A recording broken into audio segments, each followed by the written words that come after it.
Hello there, Chad Remington here, your lead expert reporter of the Prestigious Diamond Dynasty League. Glad to be back with you soon again with another trade review. The trades are just flowing. It's a waterfall of trades, and I love to see it. The people evaluating players, evaluating trade picks, what their values are, it's awesome. Really gets me up in the morning. Um, the latest trade is arguably the biggest one we've had uh, so far on the PDDL. The a trade between Aaron Flatt and Will Lose for Money, and again Kevin Weiland in the Akron Rubber Ducks. Can never say that right the first time.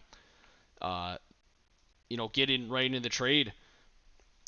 Aaron Flatt is sending away Henry Ruggs, the young Henry Ruggs, to Kevin Weiland. And Kevin Weiland in return is sending a first round pick for this upcoming year and then a second round pick for the next year, the 2023 year.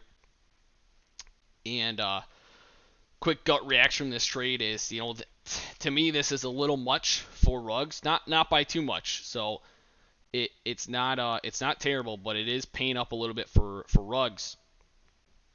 That being said, we'll go on Aaron's side first. Aaron is trading away a younger receiver, but still hasn't really broken out.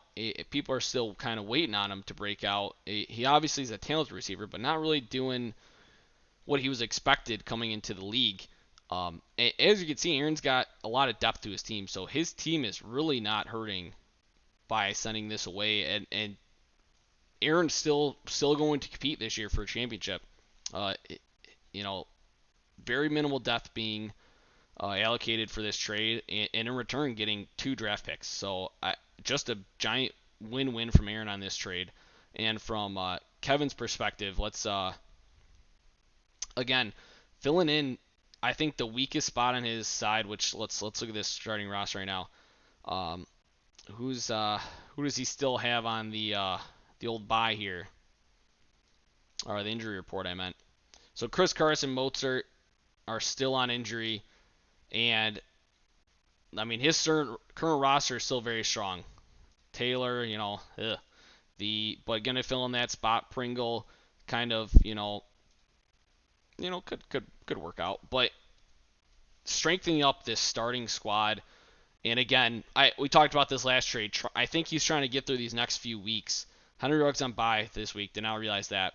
But obviously we'll be able to help him next week and get through this Mozart Chris Carson situation and really strengthen the starting lineup, really committing to this year, and you can't hate on him. He also, maybe he sees something in Ruggs that he likes, and I personally not a giant fan of Ruggs. He does come from Alabama, highly touted receiver school, but really hasn't done anything too much. But I mean, last game I think the Raiders put up 30 plus points on an Eagles squad, and I think Ruggs is like the third leading receiver. I think he got a touchdown.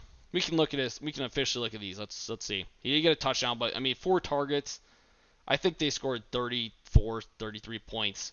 So I mean, more of a boomer bust guy, but still maybe that's promising.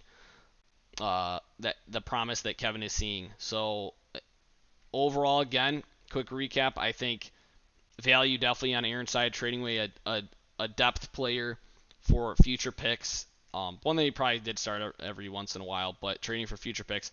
And Kevin, in return, getting a player for the now, but also a very young player. So I think the picks were a little high for him, but if Henry Ruggs, if Kevin believes him and turns into a player that Kevin believes he can turn into, I mean, this trade will 100% work out for Kevin. And the Akron, Rubber Ducks. And that's about it. That's the trade review. Thank you for joining me. Have a wonderful and safe and beautiful night.